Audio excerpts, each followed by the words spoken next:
igitondo cyiza, igicamunsi cyiza, umugoroba mwiza, ijoro rihire kuri mwebwe mwese mwumva ururimi mvuga.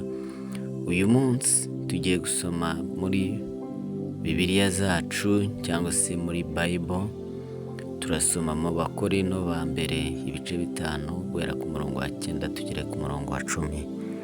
Umwuka wera abafashe abasobanurire. Twabwiye ko turi muri gahunda yo gusoma Bibiliya, tumve icyo ivuga n'icyo Imana idushakaho. Haranditse ngo ibyo kwitandukanya n'abakristo gito. Ukwiriye kumenya umukristo mugendana ndetse n'umukristo nyakuri n'umukristo gito ndetse n'umukristo mukuru n'uwuhe. Umurongo wa 9 haranditse ngo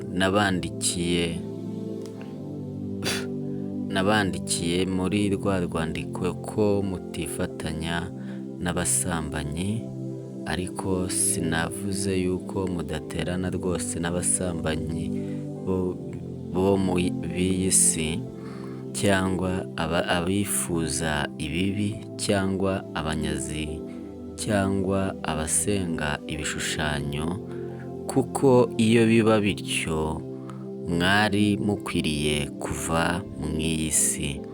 Ni abakristo bakuru barimo barabwirwa, ariko umukristo nyakuri niwe uri kubwirwa, atari abakristo babivangavanga, atari wa mukristo w'umusore ukubita mitise na karuvate yagera hirya agacoma, atari wa mukobwa wambara ibintu birebire akambara akaberwa agakwirwa akajya imbere ya ritari ndetse no ku ruhimbi no muri korali zikomeye, yagera hirya akinjira mu mageto y'abakobwa bibana bacyura inka ndetse n'ibirura umunsi ku munsi. Umurongo wa 11 haranditse ngo ahubwo none nabandikiye ko mutifatanya n'uwitwa mwene data niba ari umusambanyi cyangwa uwifuza ibibi, cyangwa usenga ishushanyo, cyangwa utukana, cyangwa umusinzi, cyangwa umunyazi, cyangwa umeze atyo, ntimugasangire nawe. Mbese mpuriye he no gucira abo hanze urubanza? Namwe abo mucira urubanza si abo muri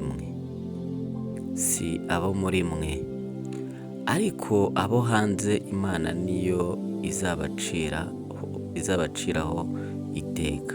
Mukure uwo munyabyaha muri mwe. Iryo ni ijambo ry'Imana. Ukwiriye gusenga kugira ngo umwuka wera gusobanurira amagambo. Dusubiremo ku murongo wa 10 uko handitse. Umurongo wa 10 haranditse ngo ariko sinavuze yuko mudaterana rwose n'abasambanyi bo mu b'iyi si, cyangwa abifuza ibibi, cyangwa abanyazi, cyangwa abasenga ibishushanyo, cyangwa abasenga ikibavandi ibishushanyo, kuko iyo biba bityo mwari mukwiriye kuva mu iyi si.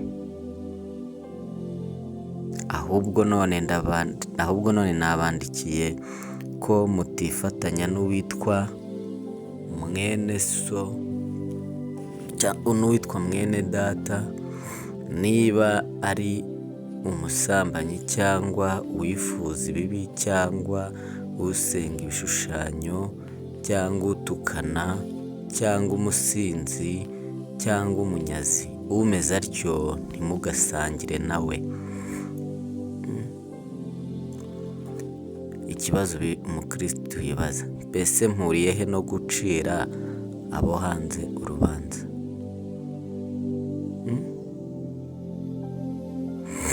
Namwe abo mucire urubanza si abo muri mwe, ariko abo hanze Imana niyo izabaciraho iteka.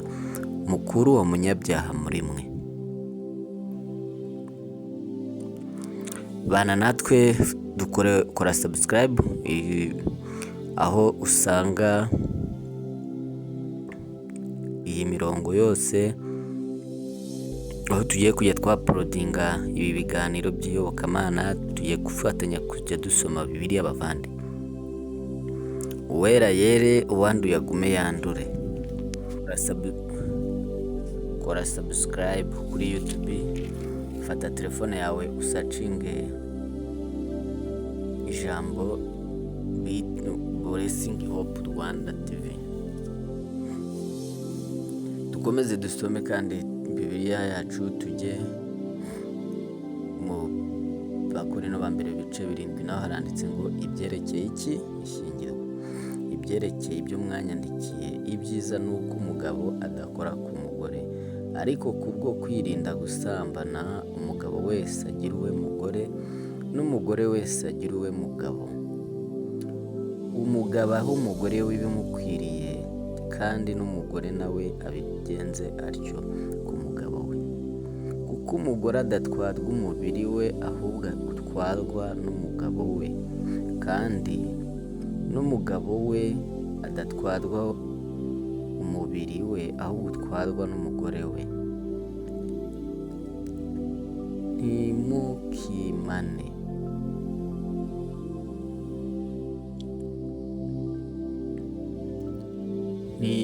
Ntimukimane, keretse ahari musezeranye igihe, kugira ngo mubone uburyo bwo gusenga, kandi mwongere guhura Satani atabagerageresha iruba ry'imibiri yanyu. Ariko ibyo mbivuze ku bwanjye, si amategeko mbategeka, kuko nashaka ko abantu bose bamera nkanjye. Ariko umuntu wese afite impano ye yahawe n'Imana, umwe ukwe undi ukwe.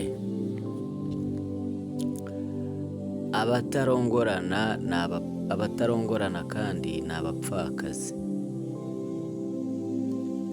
Abatarongorana kandi ni abapfakazi. Ndababwira yuko icyiza kuri bo ari uko bagumya kumera nkanjye. Ariko niba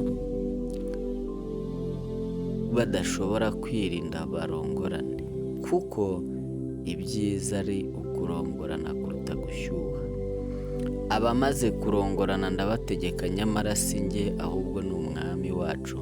Umugore ye kwahukana n'umugabo we, ariko niba yahukanye abe igishubaziko, cyangwa yiyunge n'umugabo we, kandi umugabo ye gusenda umugore we.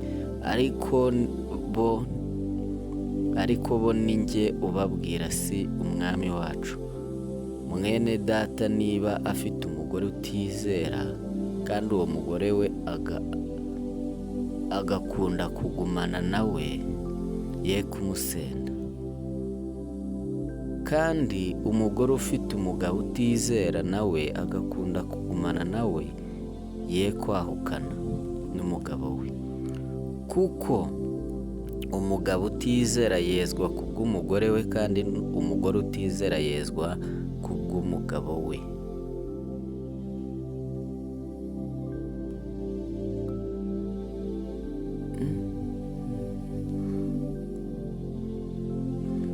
Umugore utizera